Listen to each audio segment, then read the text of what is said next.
Sunan Ampel memiliki nama asli Raden Rahmat, seorang tokoh besar penyebar Islam di Nusantara yang lahir sekitar awal abad ke-15. Ia berasal dari keturunan mulia yang nasabnya bersambung hingga Rasulullah. Ayahnya bernama Syekh Ibrahim As-Samarkandi, seorang ulama besar dari Asia Tengah, sedangkan ibunya adalah Dewi Chandrawulan, putri Raja Campa. Dengan latar keluarga yang berilmu dan berakhlak tinggi, Raden Rahmat tumbuh dalam suasana religius sejak kecil. Sejak usia dini, Raden Rahmat telah menunjukkan kecerdasan dan ketekunan luar biasa dalam mempelajari ilmu agama. Ia belajar Al-Quran, tafsir, hadis, fikih, dan tasawuf langsung dari ayahnya serta para ulama terkemuka di Campa dan Samarkand. Selain ilmu agama, ia juga mempelajari bahasa, budaya, dan adat istiadat berbagai bangsa. Bekal penting yang kelak sangat berguna dalam dakwahnya di tanah Jawa. Pada masa itu, wilayah Nusantara masih didominasi oleh Karajan Karoyan Hindu-Buddha. Namun benih Islam mulai tumbuh melalui jalur perdagangan dan dakwah para ulama. Syekh Ibrahim As-Samarkandi melihat potensi besar tanah Jawa sebagai pusat penyebaran Islam. Sebelum wafat, ia berpesan agar Raden Rahmat melanjutkan perjuangan dakwah ke wilayah tersebut. Dengan restu keluarga dan bekal ilmu yang matang, Raden Rahmat pun bersiap menjalankan amanah besar. Ia menyadari bahwa dakwah bukan sekadar menyampaikan ajaran, tetapi juga menanamkan akhlak dan membangun peradaban. Kesadaran inilah yang kelak menjadikan Sunan Ampel sebagai salah satu tokoh paling berpengaruh dalam sejarah Islam di Indonesia. Setelah dewasa dan dianggap matang secara keilmuan maupun spiritual, Raden Rahmat memulai perjalanan panjang menuju Nusantara. Ia berlayar dari wilayah Campa bersama beberapa pengikut dan santri. Perjalanan laut yang ditempuh penuh tantangan, mulai dari badai, ombak besar, hingga ancaman perompak. Namun semua itu tidak menyurutkan tekadnya. Setibanya di Jawa, Raden Rahmat singgah di beberapa wilayah pesisir untuk mengenal masyarakat setempat. Ia mengamati kebiasaan, bahasa, serta keyakinan masyarakat Jawa yang masih kental dengan tradisi Hindu-Buddha dan kepercayaan lokal. Dengan kecerdasannya, ia tidak langsung menentang adat yang ada, melainkan mempelajarinya dengan penuh hikmah. Perjalanan akhirnya membawanya ke wilayah Surabaya, tepatnya di daerah Ampel Denta. Daerah ini dipilih karena strategis sebagai pusat perdagangan dan pertemuan berbagai suku bangsa. Disinilah Raden Rahmat mulai dikenal masyarakat setempat karena sikapnya yang santun, rendah hati, dan penuh kebijaksanaan. Kabar tentang kedatangan seorang ulama besar pun sampai ke telinga penguasa Majapahit. Berkat hubungan kekerabatan dan pendekatan yang santun, Raden Rahmat mendapat izin untuk menetap dan berdakwah. Ia menikah dengan Nyi Ageng Manila, putri seorang pejabat setempat, sehingga semakin mempererat hubungannya dengan masyarakat Jawa. Sejak saat itu, Raden Rahmat dikenal dengan sebutan Sunan Ampel.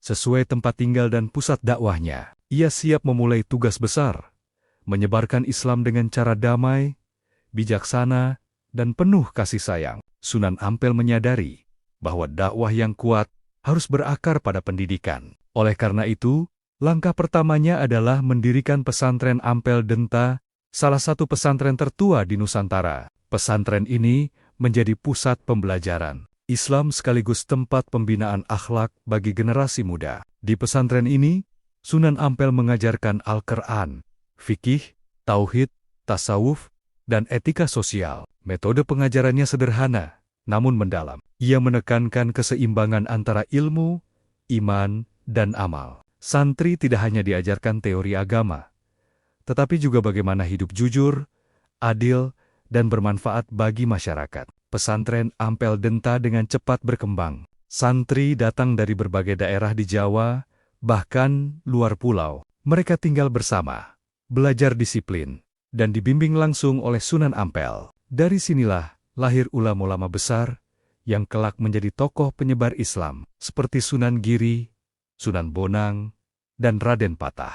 Sunan Ampel juga memperkenalkan prinsip dakwah yang terkenal, yaitu Moh Limo, tidak berjudi, tidak mabuk, tidak mencuri, tidak berzina, dan tidak menghisap candu. Prinsip ini mudah dipahami masyarakat dan menjadi fondasi moral yang kuat dalam kehidupan sosial. Pesantren Ampel Denta bukan hanya pusat pendidikan, tetapi juga pusat peradaban Islam Jawa. Dari sinilah Islam menyebar secara damai, berakar kuat, dan menyatu dengan budaya lokal tanpa kehilangan kemurnian ajarannya. Sunan Ampel dikenal sebagai ulama yang sangat bijaksana dalam berdakwah. Ia memahami bahwa masyarakat Jawa memiliki tradisi dan budaya yang sudah mengakar kuat. Oleh karena itu, ia tidak memaksakan ajaran Islam secara keras, melainkan menyampaikannya dengan pendekatan yang lembut dan penuh hikmah.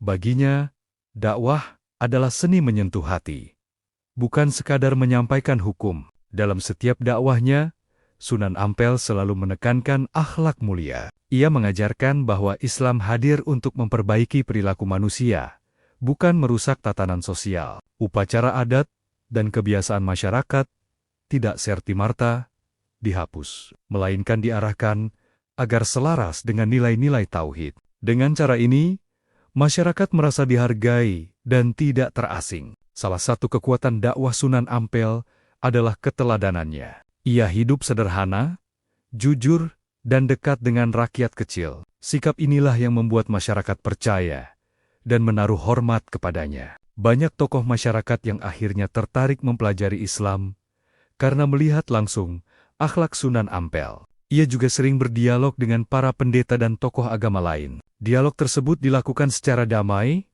dan saling menghormati. Melalui diskusi yang santun, banyak orang mulai memahami ajaran Islam tanpa rasa takut. Pendekatan inilah yang menjadikan dakwah Sunan Ampel diterima luas di tanah Jawa. Sunan Ampel merupakan salah satu tokoh utama dalam Wali Songo, 9 wali penyebar Islam di Jawa. Di antara para wali, Sunan Ampel dikenal sebagai guru dan pembimbing utama. Banyak wali lain yang merupakan murid atau memiliki hubungan keilmuan dengannya. Sebagai pemimpin spiritual, Sunan Ampel sering menjadi tempat musyawarah para wali. Berbagai persoalan dakwah, sosial, dan politik dibahas bersama untuk mencari solusi terbaik. Ia selalu menekankan pentingnya persatuan dan kerjasama agar dakwah Islam berjalan efektif dan tidak menimbulkan konflik. Sunan Ampel berperan besar dalam membina Sunan Giri, Sunan Bonang, dan Sunan Derajat. Ia membekali mereka tidak hanya dengan ilmu agama, tetapi juga strategi dakwah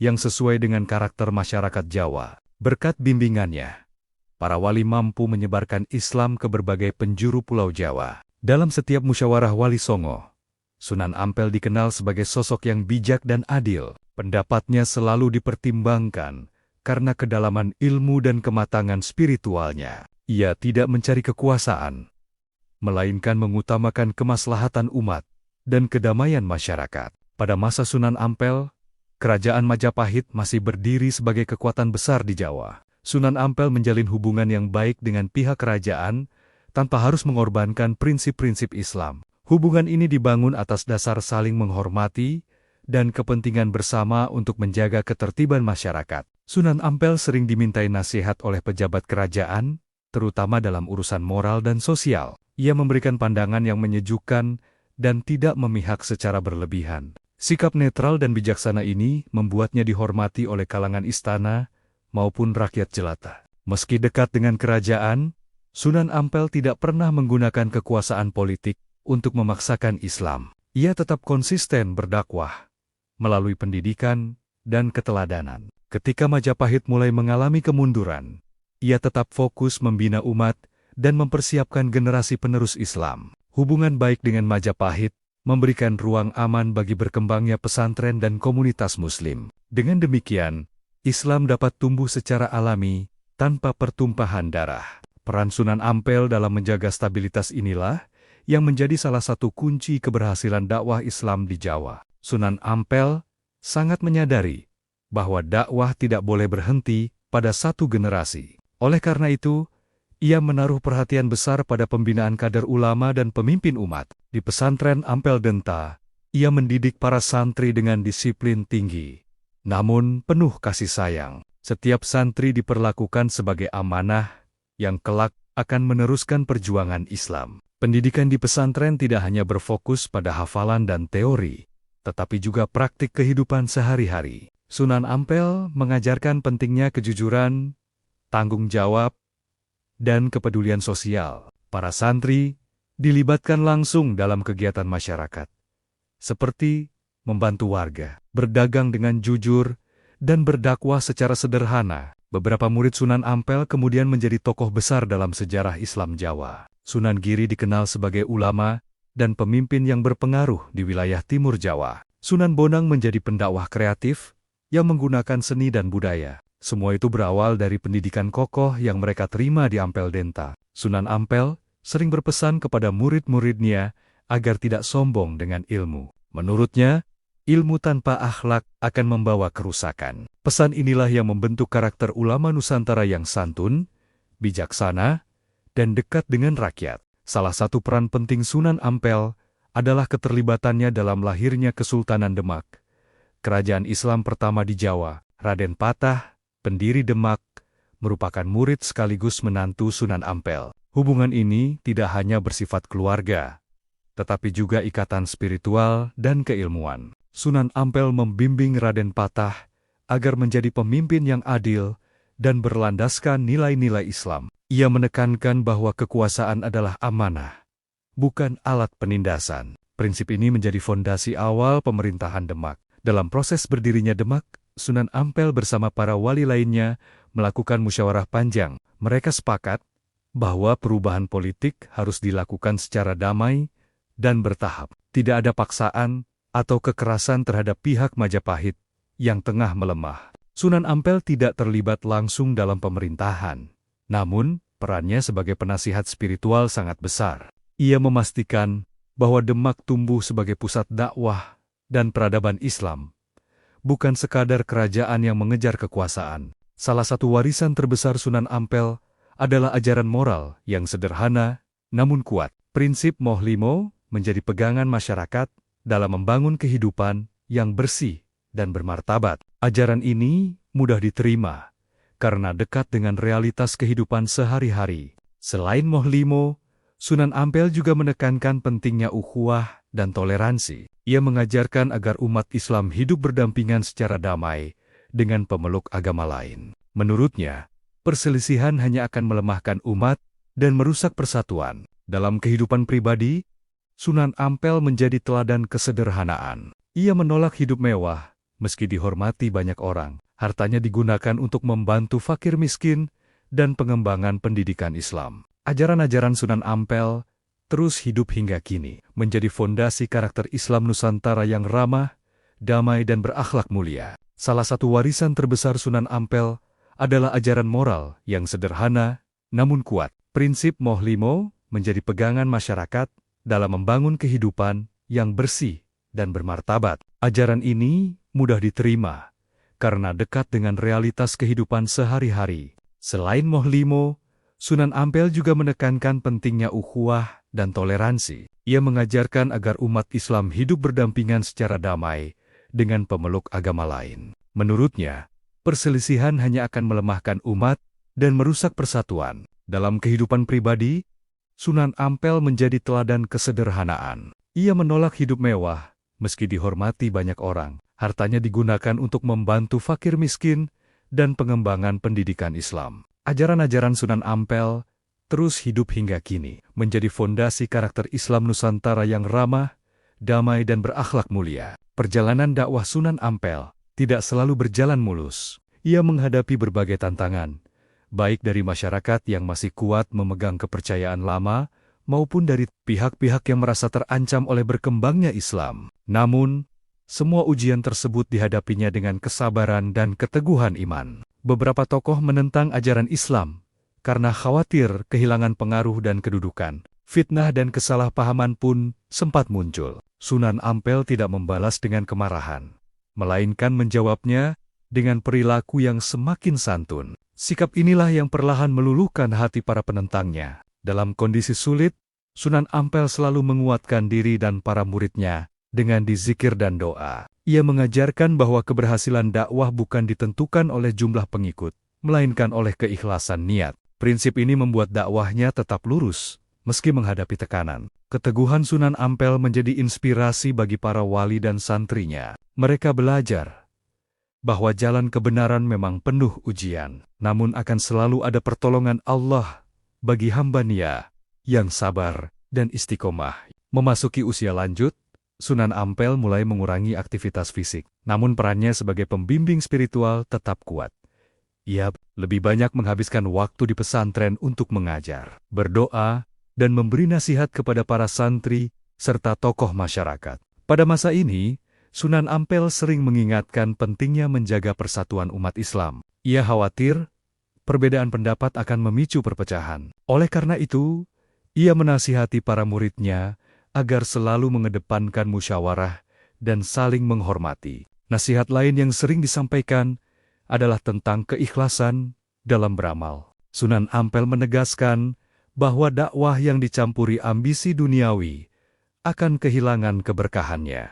Pesan ini menjadi bekal penting bagi generasi penerus. Meski tubuhnya melemah, semangatnya tidak pernah padam. Hingga akhir hayatnya, Sunan Ampel tetap menjadi sumber ilmu dan keteladanan bagi umat. Sunan Ampel wafat sekitar tahun 1481 Masehi. Kepergiannya meninggalkan duka mendalam bagi masyarakat Jawa dan seluruh muridnya. Ribuan orang mengiringi prosesi pemakamannya sebagai bentuk penghormatan atas jasa-jasanya. Ia dimakamkan di Ampel, Surabaya, di dekat pesantren yang ia dirikan. Makamnya hingga kini menjadi tempat ziarah yang ramai dikunjungi. Banyak orang datang untuk mengenang perjuangannya dan mengambil hikmah dari kehidupannya. Wafatnya Sunan Ampel bukanlah akhir dari dakwah Islam di Jawa. Justru dari ajaran dan didikannya, Islam terus berkembang pesat. Para muridnya melanjutkan perjuangan dengan semangat yang sama. Nama Sunan Ampel tetap dikenang sebagai pelopor dakwah damai dan pendidik umat yang luar biasa. Setelah wafatnya Sunan Ampel, pesantren Ampel Denta tidak pernah sepi dari aktivitas keilmuan dan dakwah. Pesantren ini terus berkembang menjadi pusat penyebaran Islam yang berpengaruh di Jawa Timur dan wilayah sekitarnya. Para murid Sunan Ampel meneruskan sistem pendidikan yang telah beliau bangun dengan kuat dan tertata. Pesantren Ampel Denta menjadi model awal pesantren di Nusantara. Sistem asrama, pengajaran kitab, pembinaan akhlak, dan keterlibatan sosial menjadi ciri khas yang terus diwariskan hingga kini. Banyak pesantren besar di Indonesia yang terinspirasi dari pola pendidikan Sunan Ampel. Selain lembaga pendidikan, dakwah Sunan Ampel juga hidup melalui tradisi lisan dan budaya masyarakat. Nilai-nilai Islam yang ia tanamkan telah menyatu dengan adat Jawa, menciptakan wajah Islam Nusantara yang damai dan toleran. Hal ini membuktikan bahwa dakwah yang lembut memiliki dampak jangka panjang. Warisan Sunan Ampel tidak berupa harta atau kekuasaan, melainkan peradaban. Ia meninggalkan fondasi kuat yang membuat Islam tumbuh subur dan berakar dalam kehidupan masyarakat Jawa. Dalam catatan sejarah, Sunan Ampel dikenal sebagai ulama besar, pendidik, dan pembimbing para wali. Ia bukan hanya tokoh agama, tetapi juga tokoh peradaban yang membentuk arah perkembangan Islam di Indonesia. Perannya tidak tergantikan dalam proses transformasi spiritual masyarakat Jawa. Nama Sunan Ampel selalu disebut dalam kisah Wali Songo sebagai sosok sentral. Banyak keputusan penting dalam dakwah Islam di Jawa bermula dari musyawarah yang ia pimpin. Keilmuannya yang mendalam serta sikapnya yang adil membuatnya dihormati oleh semua kalangan. Hingga kini, kawasan Ampel di Surabaya tetap menjadi pusat kegiatan keagamaan dan perdagangan umat Islam. Masjid Ampel yang berdiri kokoh menjadi saksi bisu perjalanan panjang dakwah Sunan Ampel. Tradisi ziarah ke makamnya bukan untuk pemujaan, melainkan untuk mengenang perjuangan dan meneladani akhlaknya. Dalam tradisi Nusantara, Sunan Ampel dikenang sebagai simbol dakwah damai, toleransi, dan persatuan. Nilai-nilai inilah yang menjadikan Islam di Indonesia berkembang tanpa konflik besar. Keteladanan Sunan Ampel terletak pada keseimbangan antara ilmu, akhlak, dan amal. Ia tidak hanya mengajarkan Islam lewat kata-kata, tetapi juga melalui perbuatan nyata. Kesederhanaan hidupnya menjadi contoh bahwa kemuliaan tidak terletak pada harta, melainkan pada ketakwaan. Sunan Ampel mengajarkan bahwa dakwah harus dilakukan dengan cinta, bukan paksaan. Prinsip ini relevan sepanjang zaman, terutama dalam masyarakat yang majemuk. Islam, menurutnya, harus menjadi rahmat bagi seluruh alam. Hingga kini, ajaran dan metode dakwah Sunan Ampel masih sangat relevan. Pendidikan berbasis akhlak, toleransi antar umat, dan persatuan bangsa adalah warisan berharga yang perlu dijaga. Kisah Sunan Ampel bukan hanya cerita masa lalu, melainkan sumber inspirasi bagi generasi masa kini dan mendatang. Ia telah wafat secara jasad, namun hidup abadi melalui ilmu, akhlak, dan jejak dakwah yang terus menerangi Nusantara.